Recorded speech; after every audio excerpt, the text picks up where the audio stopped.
kind of like feel it set. And right at the last second, right when you get it in there, you can kind of like pull it down a little bit. So kind of like that to get it set in there really well.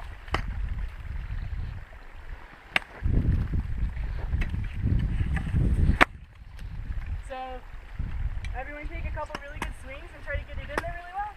And then like pull on it and see how sturdy it is. And if you can like put your weight on it.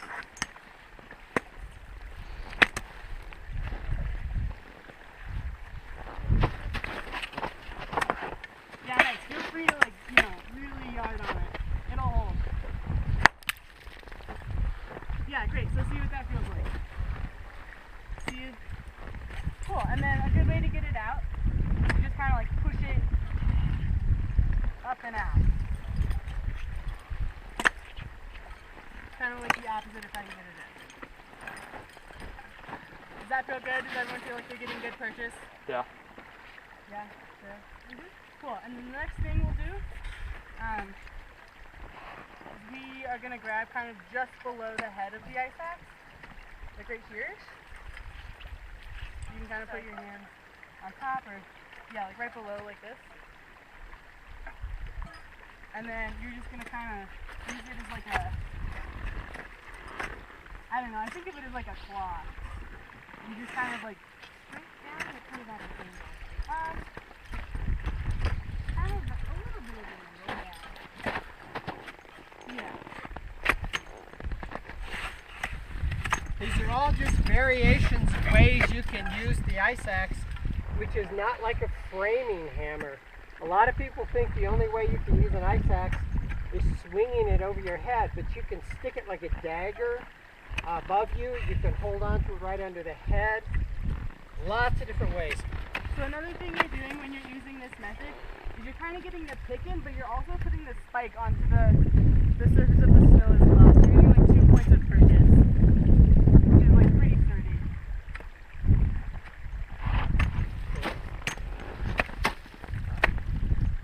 Okay, so I'm going to demonstrate, and I want to put the secondary tool down so there's just your ice axe in your hand. Those of you who are kind of have little wrist loops, kind of tighten those up a little bit so they're not flipping around. Get them wrapped around again. And your pick is pointing, of course, towards the snow, the adze towards you, and nestle it in the crotch of your thumb and forefinger and put your fingers over the top. You can do that on your dominant side. Then your lower hand, the other hand, holds it down near the bottom of the shaft at a 45-degree angle across your body. And this is the position. When self-arresting occurs, you're actually in a three-point stance, a lot like this, where you're on your toes and you're putting your body weight on the shaft of the ice, on the pick of the ice axe. So everybody kind of throw yourself down in the ice and snow here in that position, digging in your toes. Kind of get your face right down there. You're probably going to get an elbow in the snow. Don't cut your face with the adze.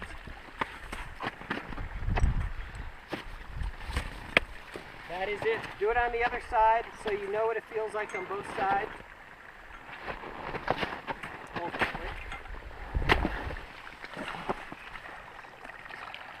And as I was demonstrating in the back of the storage area the other night, the impact and the force of this thing is tremendous. It can try to kind of drive right out of your hands. So once you've done that a couple of times and you have the general idea set, I want you to do it from kind of a sitting position. Just assume some sort of basic sitting position. I can't quite do it because I don't have my crampons on yet. Like this, and then roll to the head of the ice axe. Really important. Don't roll to the spike. Roll to the head. Roll over and get into that position really fast. Practice that a couple of times. Slow motion at first and then maybe a little faster. Maybe a little faster than that.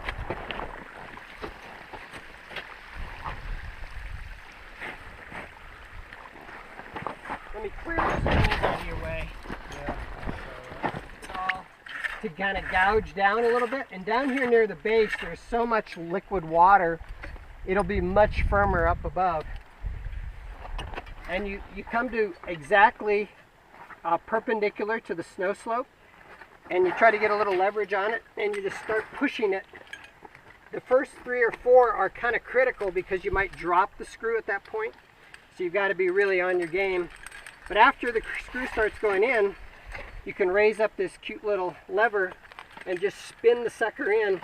And now you get to see what's coming out. The quality of this ice here is really indicative of how good this ice screw will be. And this one ain't really that bad considering how slushy this is. It's actually pretty darn good. You have to clear out this space so you can get it, if you can, as flush to the ice as possible. When you take it out, it's just a matter of screwing it out, but oftentimes the ice doesn't want to come out of the core, so you have to encourage it. Don't hit the side of the ice screw against anything metal. You'll ding it. You can hit it on the end like this on the top.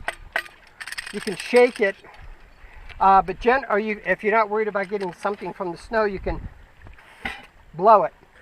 But the bottom line is you need to clear that. If you're technical ice climbing, you'll find that they're really hard to clear sometimes. So I'll pass this one over to Sarah to place. Y'all can place one, kind of take a look at it, get a feel for it. If you have any questions, please ask. Try to find a place that's not running liquid water at the moment if you can, if that's possible.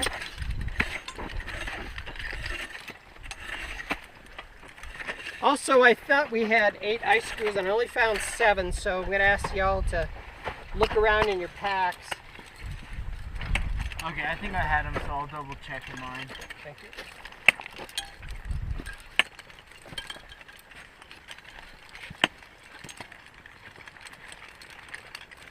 Sarah, try to get it straight.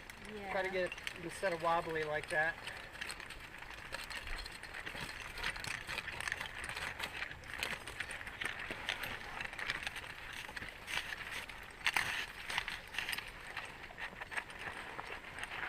I said you could kind of give it a little tap. It's kind of up to you. Hey. I had no idea. Sarah, do you remember if you were after hours or right in front of me? Rick, when the rope goes tight, you start and improve on my step as best you can. Alright, sure.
Yeah. Maybe not quite so down. There you go. Yeah, like that.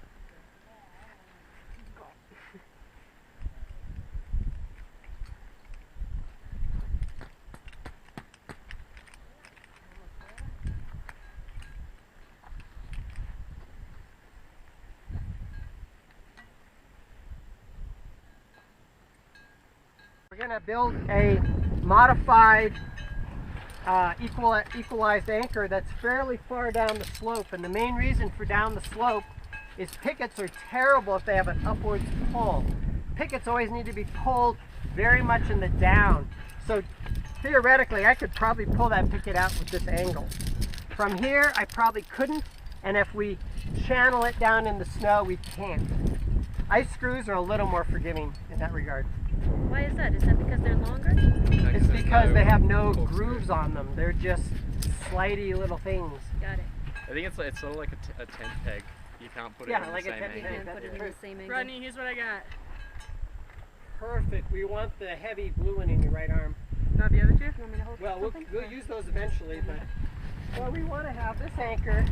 Looking at how much rope I've got, we want it out about here. You blink out the blue one. Good job when you get a chance.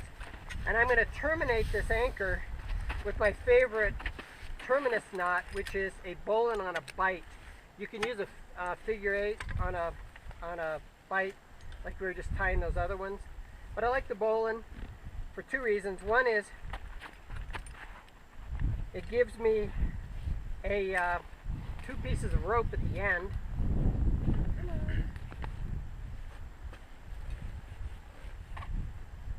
Gives me 2 pieces of rope at the end, so I like that durability aspect of it. And this looks cool. This will be one of the places that the climbing rope goes. So I don't want it to be, I want it to be independent of the other piece, so I'm going to come here and I'm going to repeat the same thing, only this time, just for the heck of it, I'm going to use figure 8 on a bite. Does not make any difference, which I used. Put a locker on there. Now this piece of rope is going to go to Alex, who's going to take a locking carabiner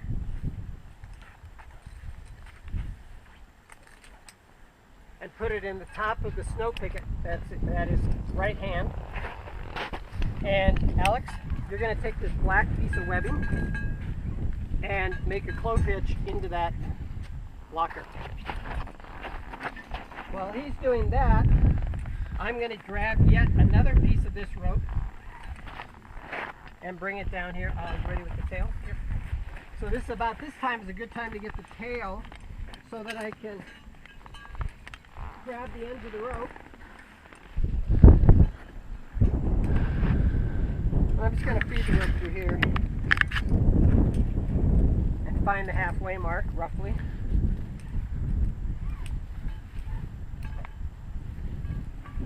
So that's the climbing rope then? This will be our climbing rope. We'll see how this goes here in a minute. Climbing, webbing, ice screw. I think we'll match them now, Kate, and we'll see what we get.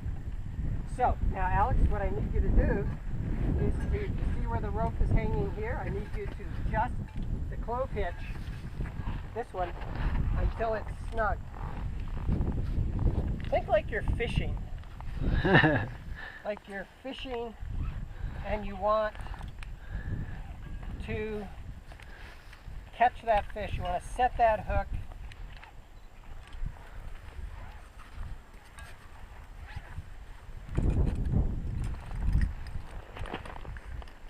Well, that was a pretty good guess.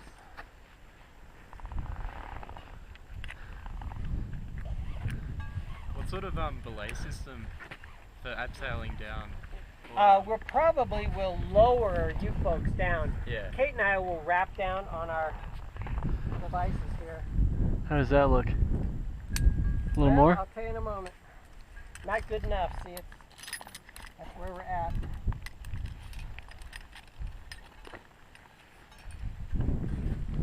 Okay. Okay. Still a little tighter. Give me another 2 or 3 inches. Okay, now we're about equalized. Now, follow my instructions carefully. I'm going to use a non-locker on this one. Put this non-locker on the lowest possible picket hole you can get without digging down too deep. And some hikers. Probably hunters. Okay. Got it? Now, take the rope. I want this in. Take about where it is in your hand. Give yourself a little more slack. There you go. Tie a figure 8 on a bite. And clip it into the carabiner.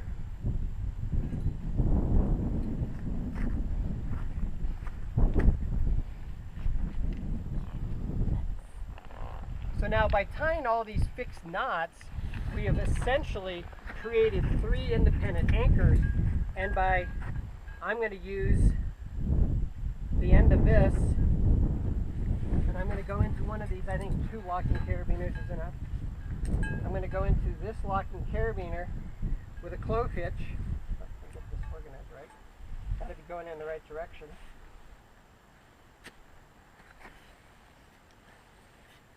Stick her in. And now I'm going to do down here what Alex just did up there, which is adjust this until it's snuggish and somewhat equalized. We're a little off. Oh wait, here we go. Here's what I was. Yeah, hey, not bad for just kind of guessing. Now, there's a couple advantages here. Number one, is this black rope is what we call static, so it has almost no stretch, and they're all about the same length, so when they do stretch, they stretch about the same proportion. So it's all very handy. Let's see if this will get back up to the ice screw near Kate. Will it? Yeah. Oh my gosh, that's so cool. So, Kate, tie clove hitch into the rope and adjust it so we have 4 giant pieces of rope here. Alex, man, tell me this. Oh yeah. So for the the clove hitch, you can start it outside the carabiner. I know. Oh, okay. So you have 2 things. This one goes. This way. It goes That one behind. Yeah, it crosses over in front. Nice. So you didn't need any help. Okay, so Yes. definitely too slack, so go ahead and put some into there. So now I'm feeling really great. First of all, the pickets look awesome. The screws are okay. So I think we're in pretty good shape here for trusting this anchor to go down on. Right there? Yeah. Yep, that'll do. I think there's enough redundancy. Yeah, we're a little over the top on redundancy here. Hey, better to over-prepare than under-prepare. That's called a side-to-side anchor built. Is that because they're all right next to each other? Well, no, I built it from side to side. Rather than pulling everything down to here and equalizing it, I equalized it from those points. So I'm going to tie a little barrel knot on the end of these suckers because I don't want to rappel off the end of my rope. It's bad form to do that.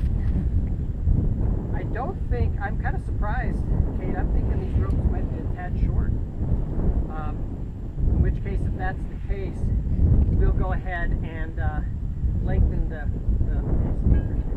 I have a question. Yeah.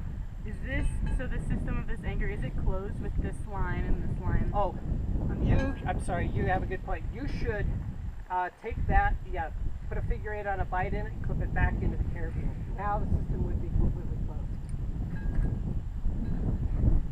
Rope.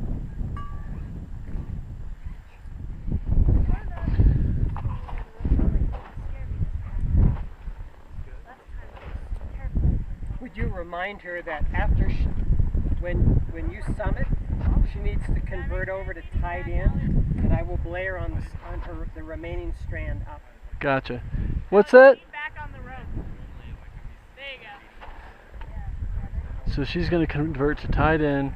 Yeah, And tell her that I'll yell down to her, but she's going to be climbing up on what amounts to this strand here. Sounds good.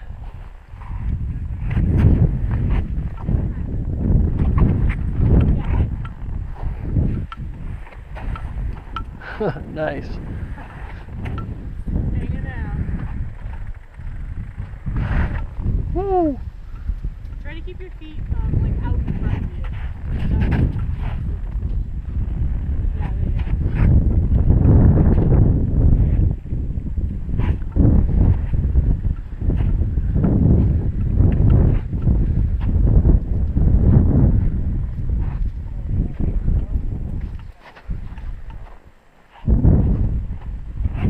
Thanks, man. go. There you go. Alright, sweet. Climbing. On the way.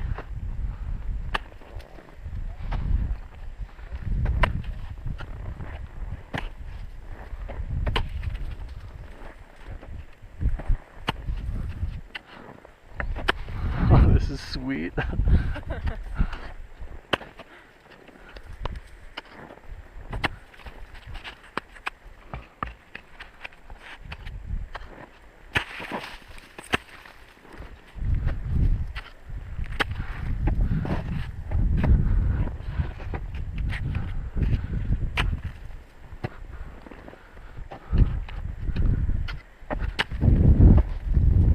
Yeah, focus on kicking your feet in straight. Yeah, there you go.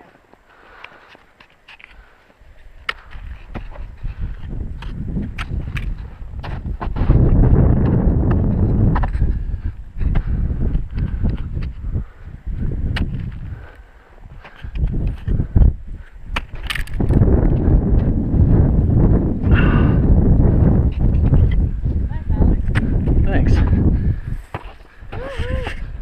Haha.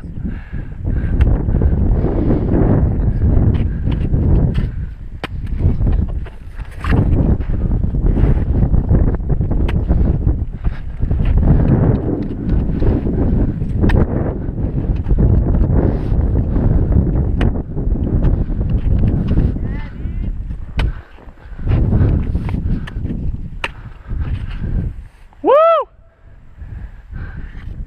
Yeah, make sure you don't pull straight up on that ticket. Oh yeah. Over here or something. There you go.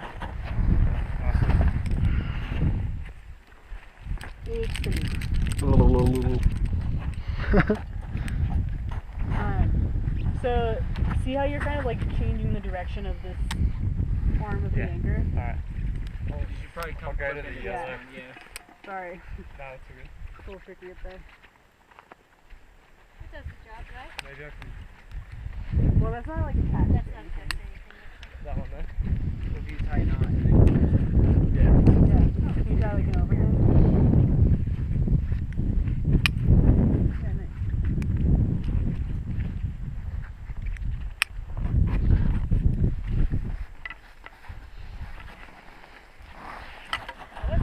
Yeah. it's On belay! thing You there. locked up? Yep. Lowering! I like the ice part of this one. Oh, I know that. I don't know if I got my head to it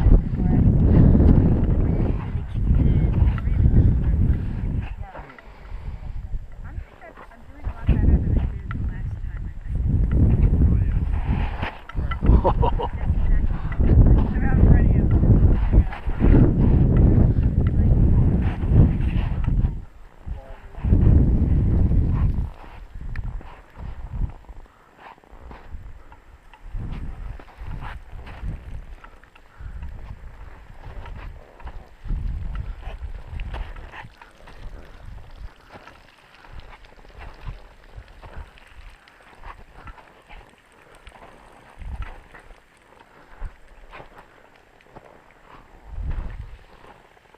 Woo!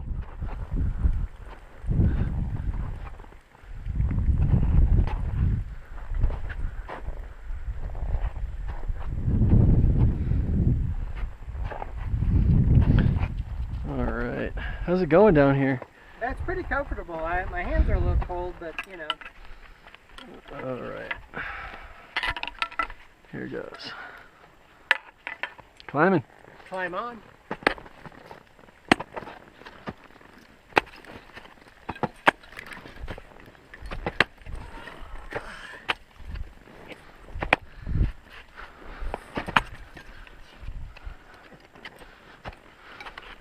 Oh, what have we?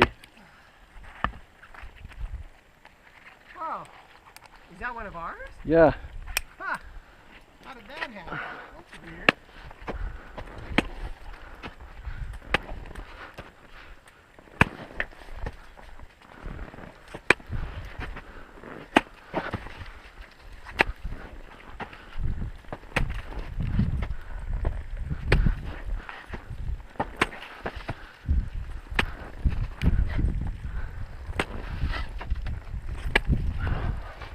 Now, Alex, from there, you might try flipping your rope a little to the right so you get a better angle. Like this? Well, yeah, I mean, even like grabbing it with your hand and kind of like a cowboy flip, you know, kind of whooping like that, yeah. Okay, that might get you a better angle. Thanks.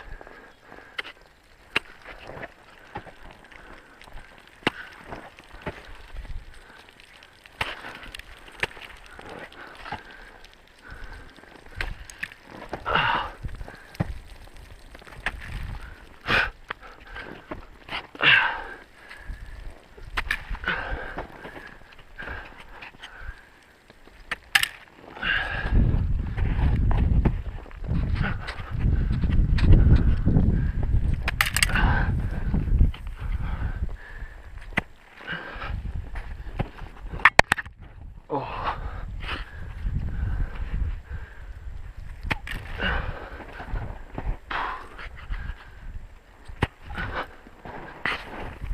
Take your front points in, don't head. Straight in, yep. There you go. Oh, what a mess. Woo!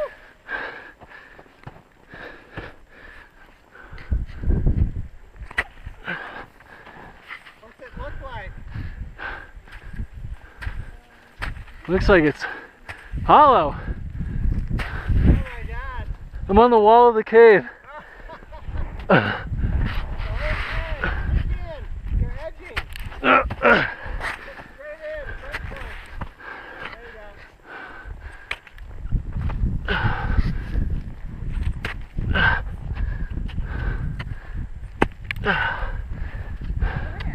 There you Hey.